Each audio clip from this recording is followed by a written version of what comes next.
Your heart's racing, your palms are sweaty, and your voice shakes right before you sing. If this sounds familiar, you are not alone. Everyone deals with stage fright. This is performance anxiety, and it is a very normal thing. Stage fright or performance anxiety happens when you are feeling pressure to do well in front of others. This is your body's normal and natural response. It's a fight or flight response. You see, your brain thinks that you're in danger, but really, you're just about to sing something beautiful.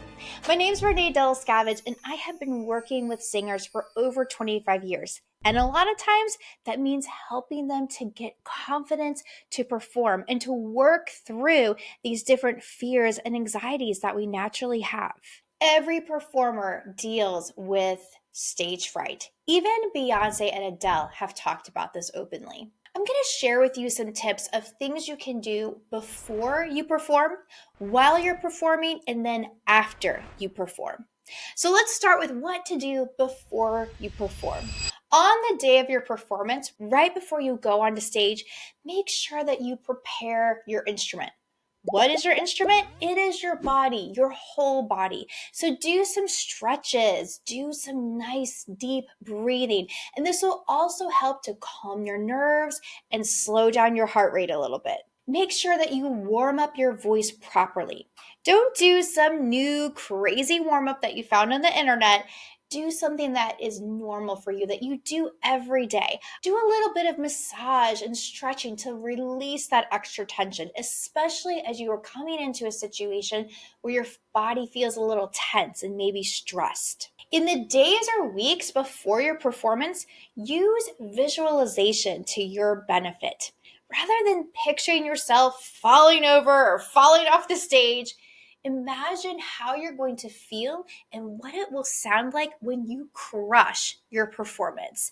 Start envisioning that now so that when you are on stage, that's the normal, natural thing that you've been expecting to happen. Use affirmations for yourself, such as, I'm prepared, I'm ready, I'm worth it.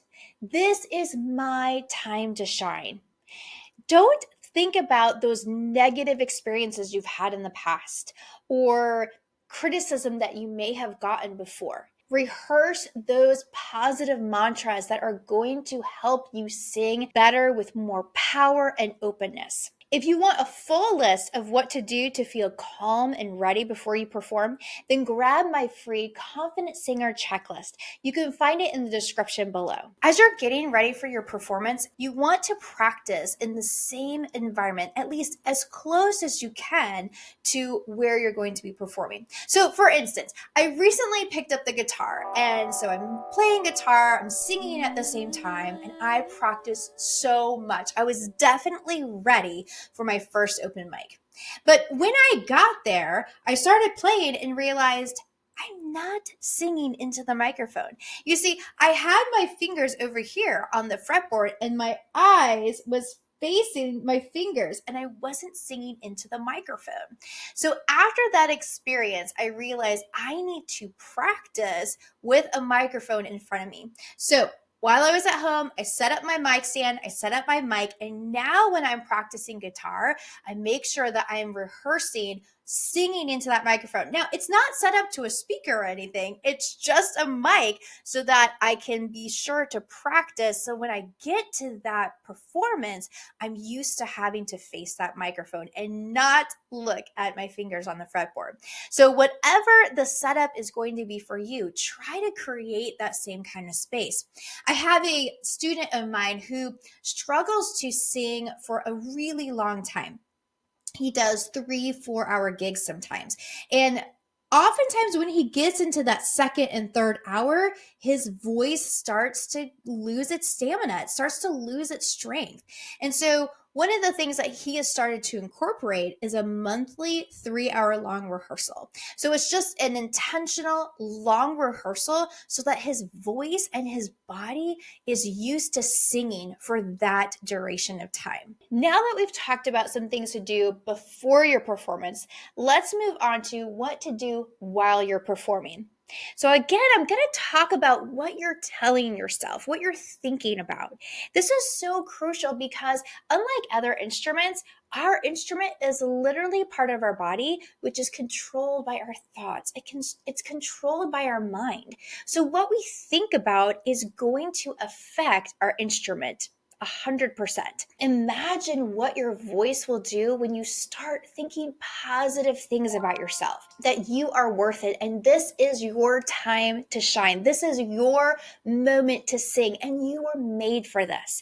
Imagine how your voice will relax and open up, and you'll be able to sing with the power that you know you have. Rather than thinking through fears and negative experiences, that's going to tighten things up. And not only will it not sound as good, but it might be harmful and damaging to your voice. So start thinking about those positive mantras that you can tell yourself while you're on stage. So you've crossed your T's, you've dotted your I's, you've rehearsed everything perfectly. But now when you're in the moment of performing, it's time to be musical. When you are actually performing, I want you to think about the story that you're telling through this song. Connect with your audience and get them to feel that emotion that this particular song can bring about. What's that emotion? Are you singing something to make them feel happy, make them feel hopeful, or maybe sad or disappointed? Whatever that emotion is, I want you to focus on that. Put yourself in the place of your character or in the place of what your song is about and think about that. Imagine how that's going to improve your performance if you're thinking about the story you're telling rather than what's that person thinking about me? Do they like my voice? Embrace imperfection. Here's the thing, we're all going to make mistakes, and it's very important for you to be ready to pivot and move forward when something doesn't go the way that you had expected. This happens all of the time. In fact, I was gigging with a friend of mine, and we would do 3-hour gigs, and there was no way that we could perfectly rehearse everything. Sometimes we would just end up doing a song on the fly, and every time we would do a song, it was always a little bit different than the time before. But it kind of made it fun. So be ready to pivot when things are maybe a little bit different. Use that to your advantage. Use that as creativity to inspire you in your performance. Now that I've given you some tips of things to do before you perform, while you perform, let's talk about what to do after. Number 1, celebrate. You got up on stage and you performed in front of other people.